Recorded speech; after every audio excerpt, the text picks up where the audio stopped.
Então, apresentando formalmente Marcos Oliveira, executivo de marketing. Ele tem uma trajetória bem bacana com empresas, referências mundiais. Hoje ele lidera o desenvolvimento de mercado para o Workplace by Facebook para a América Latina.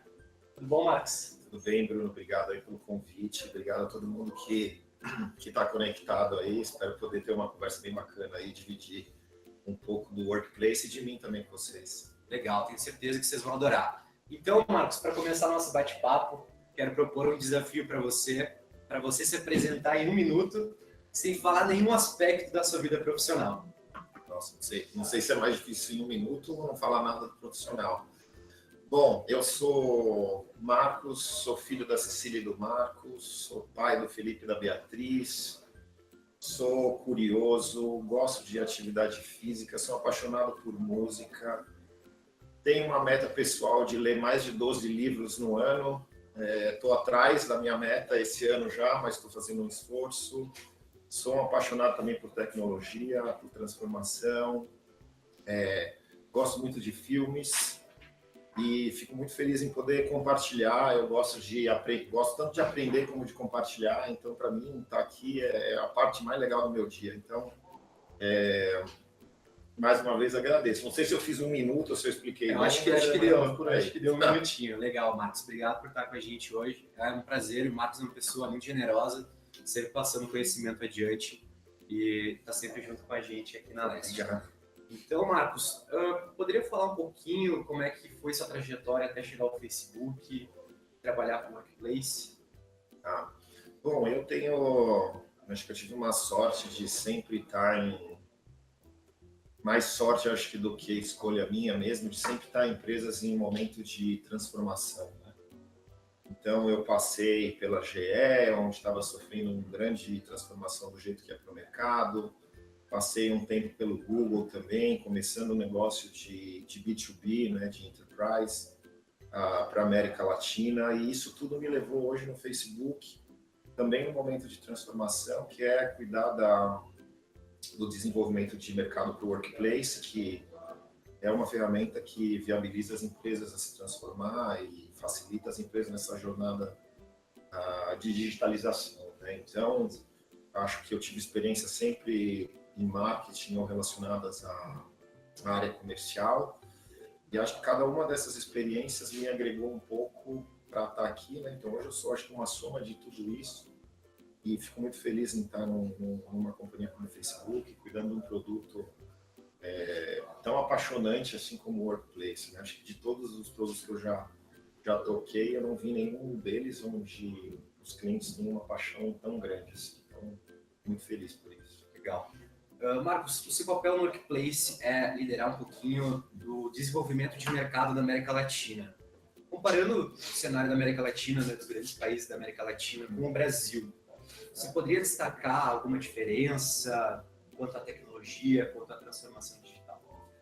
Olha, eu acho que existe uma diferença que eu vejo em relação ao Brasil aos outros mercados, né, tirando as obras, como escala, tudo. Mas existem alguns mercados que são mais corajosos, né? Ou menos preocupados com risco na adoção de novas ferramentas, né? Então, a gente vê um mercado como, por exemplo, o mercado da Argentina, um mercado com um apetite um pouco maior, né, de inovação. E acho que isso vem um pouco também pela necessidade, né? Então, eu entendo que um mercado mais instável faz com que a transformação passe a ser uma opção para ser uma necessidade, né? Então, eu acho que o Brasil, aí, nos últimos anos, a gente teve uma certa estabilidade, então acho que acomodou um pouco, né? Mas eu vejo que nos últimos 2 anos, acho que as empresas voltaram a olhar para a tecnologia de uma maneira um pouco mais corajosa, ocorrendo alguns riscos e saindo um pouco do modelo de operação antes, né? Então acho mais que tradicional também. eu acho que nos últimos 2 anos, assim, eu acho que o Brasil vem acelerando um pouco. Acho que também pela questão de uma pressão de se reinventar, né? Como resultado dos fatores de fora, né? Mas acho que no geral as principais diferenças são essas. Bacana. E quanto aos desafios do Facebook e alguns objetivos do Workplace para esse ano, assim, você pode pontuar para a gente? Olha, acho que esse ano tem sido um ano bastante importante para o Workplace, né? A gente vem tendo um crescimento significativo, né, ao longo dos meses. As empresas, acho que vêm se conscientizando cada vez mais, né, que dar voz aos empregados não é mais uma opção, né, mas sim é um fator que contribui até para o negócio, né? Então a gente vê um ritmo de adoção do Facebook, do Workplace bastante acelerado, né? A gente fica feliz em compartilhar, em ajudar as empresas nesse sentido. A gente vem também percebendo o que antes era uma necessidade específica de alguns segmentos de mercado, né? Onde, por exemplo, o varejo, onde há um problema comum de dispersão geográfica de funcionários e até de pouca penetração de desktop, indo para segmentos completamente diferentes, como manufatura, saúde. Então, já o Facebook, o Workplace não é mais um produto de nicho, né? Mas sim um produto que atende aí a necessidade de praticamente todas as empresas. Legal, legal. O Facebook, ele é conhecido, né, Marcos, por há mais de uma década trabalhar a comunicação entre as pessoas. Como é que surgiu essa ideia de levar essa facilidade, essa agilidade, mobilidade para o trabalho? Surgiu nos Estados Unidos? Como é que foi assim, a ideia dos engenheiros? Acho que é legal do pessoal também conhecer um pouquinho da história da plataforma. Né? Tá. Bom, acho que assim, o primeiro ponto é assim, o Facebook é uma empresa que tem comunicação no seu DNA, né? E a empresa vive bastante isso, né?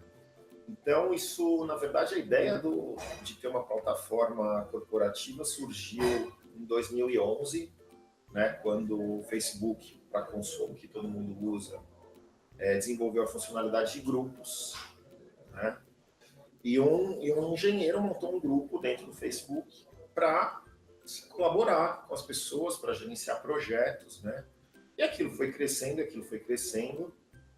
e identificou uma necessidade, uma oportunidade de fazer ou de replicar aquele conceito básico, né, para um setup de enterprise, para um setup de empresas. Né? Então, a partir daí, começou um beta, que chamava Facebook at Work, isso foi em 2014, se eu não me engano. 2014 e 2015, esse beta foi se desenvolvendo, passou a se chamar Workplace, né? Que foi oficialmente lançado na metade de 2016, né? E hoje já são mais de 30 mil empresas no mundo todo usando, mas nasceu de uma necessidade de trabalhar melhor, de se comunicar melhor, e acho que é isso que o Facebook e o Workplace vem trazendo. Facebook, Marcos, eu andei lendo, e tem alguns lemas do Facebook que são bastante interessantes, assim. Eu li uma vez que o Facebook, ele objetiva desbloquear o potencial humano. Né? Eu queria saber um pouquinho da tua opinião sobre o protagonismo, né, do colaborador nessa década que a gente vem observando nesse cenário de inovação e de transição. Não, isso que você falou é muito interessante. Então, acho que a missão principal do Workplace que a gente costuma falar, é liberar o capital humano das organizações. E o jeito de fazer isso é dar voz, né, aos empregados. E o que a gente percebeu, de onde vem o protagonismo, né? Vem através de dando voz, você aumenta o sentimento de pertencimento, você você facilita o jeito que se colabora, o jeito que se agrega valor nas funções, e é realmente um fator transformacional nas empresas, né? O que antes era, vamos dizer, um tema específico de RH, né? Como é que eu faço meus funcionários estarem mais satisfeitos? Hoje ele é um tema da empresa inteira, né? E a gente entende que assim, o Workplace acaba indiretamente trazendo isso para as organizações também, né? Quando se remove barreiras, se remove obstáculos, se permite uma comunicação livre, transparente e aberta, que é o DNA do Facebook. Dentro das organizações, assim, o potencial de transformação é enorme. né? E orgânico, né? Você não precisa fazer o Workplace, não é uma ferramenta que requer um esforço monumental de engajamento, né? Diferente das outras ferramentas que a gente vê de comunicação. O engajamento é orgânico, porque a produção é orgânica, porque o compartilhamento é orgânico. Então, o potencial que o Workplace tem de ser a faísca de transformação da companhia é muito grande. Eu acho que você já respondeu um pouquinho dessa na outra pergunta, Marcos. O Workplace, ele é para todo tipo de empresa, toda vertical de negócio, todo tipo de indústria?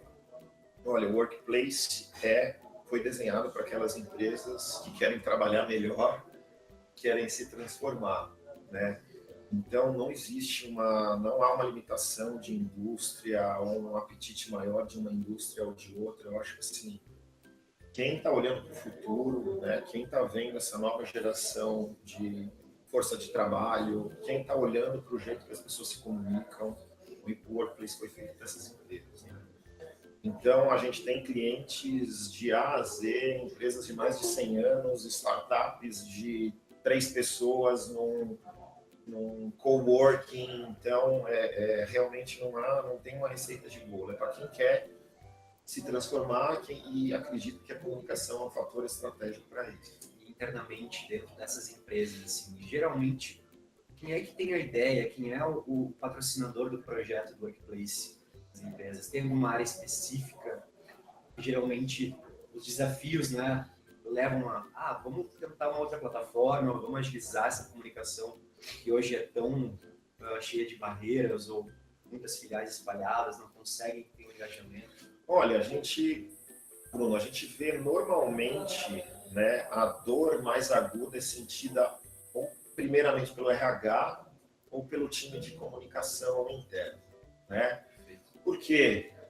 Porque quem está mais, vamos dizer, perto do frontline, ou quem sente mais o pulso da organização. Então, geralmente é por aí, mas existem vários casos, por exemplo, onde a necessidade partiu da área comercial, né? Então, empresas de varejo, por exemplo, a gente já começou um projeto pela área comercial, né? O problema era, como é que eu faço a comunicação? Chegar do meu headquarters para o meu vendedor que está na ponta, né? De uma maneira rápida, porque isso se traduz em negócio. Então, assim, primariamente são as áreas de comunicação interna e recursos humanos que começam as discussões, mas o Workplace acaba sendo um projeto da empresa toda. O Workplace, com 2 anos mais ou menos de existência no mercado, ele já tem, como você falou, 30 mil empresas ao redor do mundo. Tem alguns casos específicos que são grandes marcas, como o Mercado Livre, Spotify, Walmart. Eu queria que você falasse um pouquinho dos casos na América Latina e um pouquinho, né, mais específico no Brasil. Assim, quais são alguns casos que a gente pode contar para o pessoal aí, para o pessoal ficar mais curioso em buscar? Né? Bom, a gente tem alguns casos bastante expressivos, né? Então, mundialmente, sem dúvida, o Walmart é uma referência, é o maior empregador do mundo. Você estava falando de varejo, né? Então, acho que é um caso bastante emblemático, né? E algumas outras empresas. No Brasil, a gente tem, como eu falei, a gente tem casos de A a Z, né? Então, a gente tem o Mercado Livre, é um caso muito interessante, eles têm um uso bastante avançado da ferramenta na América Latina inteira, são uns grandes usuários. A gente tem a Pernambucanas, que também é um super adopter, tem alguns casos super relevantes de uso. A gente tem o Magazine Luiza, empresas como o Doutor Consulta buscando um modelo novo de negócios. Então, como eu falei, a gente tem empresas de A a Z. Outro grande caso importante é a Sky, né, onde realmente implantou o Workplace para toda a sua organização. Então, a gente tem todos os casos disponíveis na biblioteca. A gente pode depois deixar nos comentários aí a biblioteca de caso para quem tiver curiosidade. Eu acho que é interessante. Mas são casos de todas as indústrias e resolvendo problemas que vão desde como se comunicar melhor, como fazer com que as equipes colaborem mais, até automatizando processos internos, né? Então, a gente tem vários casos onde os funcionários da ponta do varejo, por exemplo, podem fazer sua solicitação de férias, o seu Ulerite, através de um chatbot no seu próprio celular, né? Ele não precisa do desktop, fazer o acesso a um sistema do departamento de pessoal da Folha. Aquilo é feito em segundos, né? Então, acho que vale a gente deixar a biblioteca de casos aí, tem muito mais, e quem quiser também pode depois perguntar, mas assim, casos de A a Z, dos mais variados. Eu até não apresentei para você, Marcos, mas a gente tem a Julie.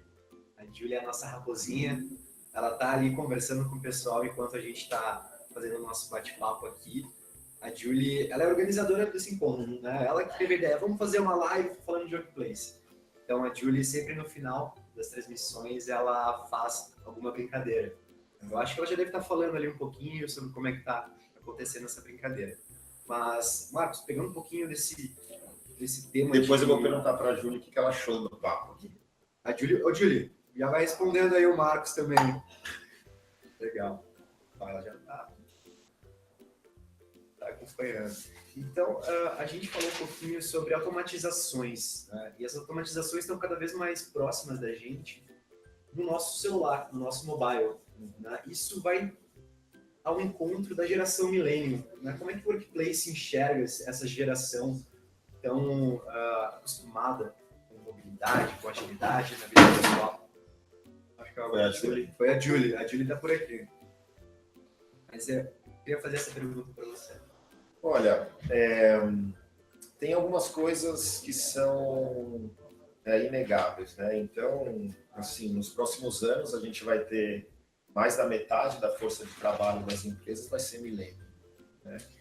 E a gente não pode ter as empresas se comunicando com essa geração de uma maneira ultrapassada, né? Então, o que a gente percebe é que, assim, o jeito que as pessoas se comunicam na vida pessoal se tornou muito diferente do jeito que eles se comunicam no trabalho. Então, na sua vida pessoal, você tem uma série de ferramentas para gerenciar a sua vida, né? Você usa o Facebook, você usa o WhatsApp, você usa uma série de ferramentas que você se comunica na sua vida pessoal. E quando você chega na sua empresa, você tem lá o seu e-mail tradicional, você tem a sua intranet, e isso as coisas não se falam mais, né? Então, o workplace é um pouco a ponte de transição entre esse antigo modelo de comunicar, um modelo que já é adotado na vida pessoal pela geração milênio. Então, a gente entende que, assim, o workplace é a ponte em fazer com que essa geração tenha uma experiência profissional mais similar ao jeito que elas se comunicam na vida pessoal. Mais humanizada. Mais rápida, mais dinâmica e principalmente mais aberta, né? Esse acho que é um componente cultural também importante. Não sendo tanto aquela comunicação, né, top-down. A gente sai de um modelo de comando e controle, onde existe uma fonte de informação, de produção de informação, e dissemina isso top-down, para uma produção orgânica e compartilhada, evidentemente em alguns modelos com alguma curadoria ou com algumas regras quando possível, mas a gente transforma completamente e multiplica o potencial de comunicação estupidamente. Legal. Esse tema, né, de comunicação, a gente leu um estudo da Deloitte, né, que 69% dos líderes gestores das empresas acreditam que a comunicação realmente é uma maneira de os colaboradores conseguirem enxergar mais da visão, dos valores e da missão da empresa, né? Mas só 14% deles estão satisfeitos hoje. Você acha assim, Marcos, que o workplace, você até comentou um pouquinho que o workplace é uma transição, né? Mas você enxerga o workplace como uma forma de a gente extinguir os outros canais? Como é que se dá essa...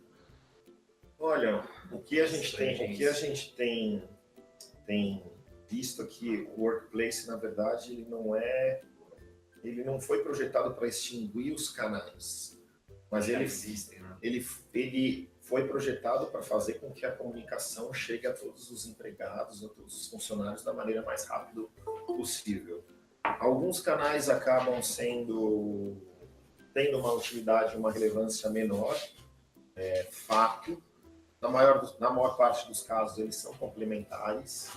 Mas o interessante é que grande parte dos recursos, né, que eram utilizados para a produção de conteúdo nos modelos tradicionais de comunicação interna, na verdade, eles passam de ser produtores de conteúdo para ter uma posição estratégica, né, para entender onde é o pulso da organização, para entender quais são os temas, e para ter uma posição mais de protagonista na definição de estratégias de comunicação.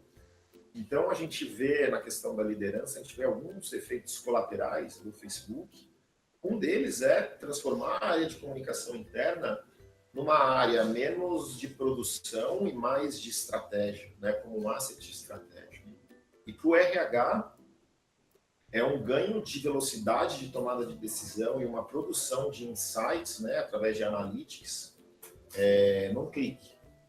Então, o que se levava meses para fazer uma pesquisa de satisfação e conseguir que ela tivesse uma penetração alta nos empregados, pode ser feito em minutos, né? Então, o tempo gasto em produção de pesquisa, envio, em garantir um engajamento, pode ser utilizado para discussões de temas mais estratégicos. Eu acho que esse é o câmbio da liderança que a gente vem vendo o Workplace facilitar. Além de facilitar a comunicação e a colaboração, Marcos, no Workplace a gente consegue integrar alguns serviços que a gente já utiliza na nossa vida. Você pode falar um pouquinho sobre essas integrações? Porque a gente está mudando um pouquinho a forma de se trabalhar e a gente já tem alguns aplicativos, serviços que a gente já utiliza. E a gente consegue, talvez, unificar isso. Sim. Bom, como eu te falei, a gente tem 3 grandes movimentos de uso do Workplace, né? O primeiro, o mais comum, a gente vê uma necessidade de melhoria na comunicação, né? O segundo é, uma vez que a gente melhora a comunicação, como que a gente faz as pessoas passarem a colaborarem mais, né?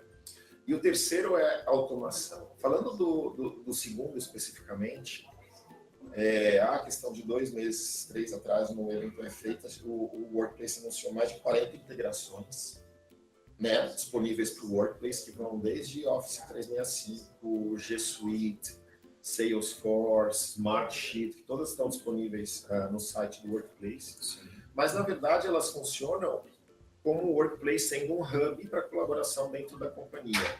E são integrações de prateleira, onde não necessita um desenvolvimento de tecnologia muito grande, né, e acaba dando um ganho enorme de produtividade. E a terceira fase, que seria a automação, como é que a gente pega alguns processos internos, como eu mencionei da folha de pagamento, pode ser até em reserva de salas de reunião, ou em follow-up de entrevista de candidatos, recepção, também através de desenvolvimentos de bots que conectam os sistemas da empresa e utilizam o Workplace como um front-end. Então, realmente, o Workplace vem se tornando um hub de colaboração dentro das companhias. Bacana. No Facebook, Marcos, vocês têm vou trazer outra frase, eu gosto muito de frase. Não fazer nada também é uma decisão. Como é que a gente pode trazer esse pensamento, né, até trazer um questionamento para o pessoal que está nos assistindo também? Como é que a gente pode pegar essa frase, tomar para si? Como a gente pode trazer isso para a nossa organização? Não fazer nada também é uma decisão.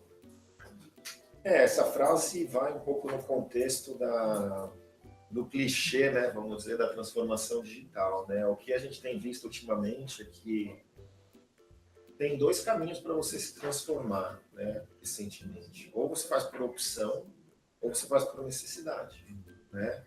E o que a gente tem visto, assim, quem opta por se transformar tem um movimento muito menos penoso, consegue se planejar, consegue fazer em tempo hábil, consegue fazer antes que a média da concorrência e consegue transformar isso num diferencial de negócio.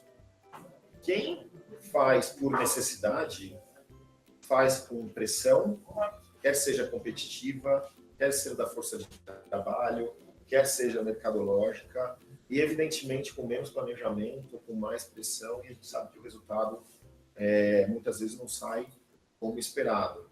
Então, quem opta por não fazer nada realmente está tomando uma decisão de não capturar essas tendências de transformação de ferramentas e de comunicação que o mercado, na sua grande maioria, está abordando. Então, a gente costuma falar que assim, optar por não fazer nada é uma decisão, né? E cabe às companhias entender qual que é o risco associado para isso. Ótimo. Queria abrir um pouquinho agora o nosso bate-papo para ver se vocês têm alguma pergunta. Se alguém quiser abrir o microfone também para fazer uma pergunta para o Marcos, a gente está à disposição. A Júlia aqui me alcançou um Chromebook, viu, Marcos? A gente está em vários dispositivos. Vamos ver se alguém tem alguma pergunta aqui para o Marcos. Se alguém quiser também abrir o seu microfone, a gente está à disposição. O pessoal está conversando bastante nesse aqui também. Aqui. Beleza, por enquanto a gente vai seguindo por aqui, Marcos. Vou dar para a Julie aqui. A Julie tinha pedido desculpa aquela hora que ela passou aqui no corredor também. E falando um pouco aí sobre a plataforma, né? Qual é o ciclo médio de tempo, né, das empresas tomarem conhecimento do Workplace até a implantação, passando para a data de lançamento? Você tem alguma média? Olha, a gente vê que o processo de decisão é relativamente rápido, né? Depende, obviamente, da estrutura da empresa, mas a gente vê processos que variam de 60 dias, 120 dias, ou até um pouco mais longo, depende da complexidade, né? E a implementação também é um processo que, em média, toma de 5 a 6 semanas, né? Então, a gente tem os parceiros como a Leste, que gentilmente me convidou aqui, que são experts em guiar as empresas nessa jornada, mas o que a gente vem observado é que o processo de transformação, às vezes, é menos penoso do que as empresas imaginam, né? E se você tem uma ajuda especializada como um parceiro, junto com o conhecimento que a gente tem em fazer isso, a gente vê que o processo, às vezes, surpreende as empresas por ser menos doloroso, né, de implementação como as empresas imaginam, né? Então, o processo entre decidir e implementar é relativamente rápido. Eu acho que não é um plano de longo prazo, é uma decisão de curto prazo, né, de curtíssimo. E para finalizar o nosso bate-papo, Marcos, eu queria perguntar para você qual é o papel da Leste, você falou um pouquinho, né? E como o Workplace enxerga a Leste? Olha, a Leste, primeiro, gentilmente me dando esse espaço aqui para ouvir, depois eu quero o feedback ali da Júlia sobre o papo, mas a Leste é um parceiro estratégico do Facebook, do Workplace, vem construindo uma trajetória muito importante em tocar muitas empresas no mercado, em ajudar as empresas a caminhar nessa jornada de implementação do Workplace. E a gente tem uma relação muito transparente, acho que tem uma sinergia também de valores entre o Facebook e a Leste, que eu acho que é super importante. Então, eu fico feliz de estar aqui podendo ajudar em mais uma iniciativa da Leste. Então, eu só tenho a agradecer e dizer a todos que estão assistindo aí que a Leste, sem dúvida, é um parceiro super experiente, super credenciado em ajudar as empresas a caminhar nessa rota. Legal. Então, vamos partir para a parte final da nossa transmissão. A brincadeira da Julie é sortear uma caneca Workplace e a Leste para as pessoas que acessaram hoje, Marcos. Então, a gente vai fazer isso. Eu queria uma dessa aí. Não, com certeza. Mas eu entro no sorteio ou posso... Ou eu vou burlar as regras? Né? Vamos te dar uma especial, porque convidado merece, né, pessoal? Convidado, com certeza, merece o nosso presente. Então, a gente vai fazer um sorteio e vai mandar para vocês aí quem for a pessoa ganhadora. Marcos, queria agradecer a sua participação. Foi uma honra aí escutar um pouquinho mais de você, da sua história, da sua trajetória, né? Como é que esse ambiente de inovação e de tecnologia está impactando a vida das pessoas, né? E a gente trazer cada vez mais as pessoas como protagonistas das organizações. Eu acho que isso é fundamental. Não, muito obrigado, Bruno. Eu agradeço o convite, eu agradeço o espaço. Queria fazer um último comentário. Eu acho que assim, para quem está escutando tudo isso, né, e ainda está na dúvida, né, de como fazer ou de qual é o primeiro passo, eu acho que o primeiro passo é querer, né? Não é uma decisão de alto risco, e quem pode optar por se transformar, que o faça antes de ser obrigado a, né? Então, acho que vale o comentário, e se não der o primeiro passo, a transformação nunca vem. E o primeiro passo é o que a gente está discutindo aqui. Então, convido todo mundo a engajar numa conversa aí com a Leste e ver como o Workplace pode ajudar as organizações de vocês. Legal. Enquanto a gente conversava, se despedia, Marcos, essa caneca aqui é sua, essa aqui é a sua. Obrigado. E essa aqui é do Daniel Flores. Ele foi o sorteado, a Julie fez o sorteio. E parabéns, Daniel. Você ganhou uma caneca Workplace. Legal essa caneca aqui, né, Marcos? Bacana. Então, pessoal, por hoje é isso. Na semana que vem, quinta-feira, às 11 horas, a gente vai ter uma nova edição do Live a Leste, sempre trazendo algum convidado bacana, algum conteúdo que tenha a ver aí com esse cenário de comunicação, com Workplace by Facebook. Tá bom, pessoal? Obrigado. Obrigado. Um abraço.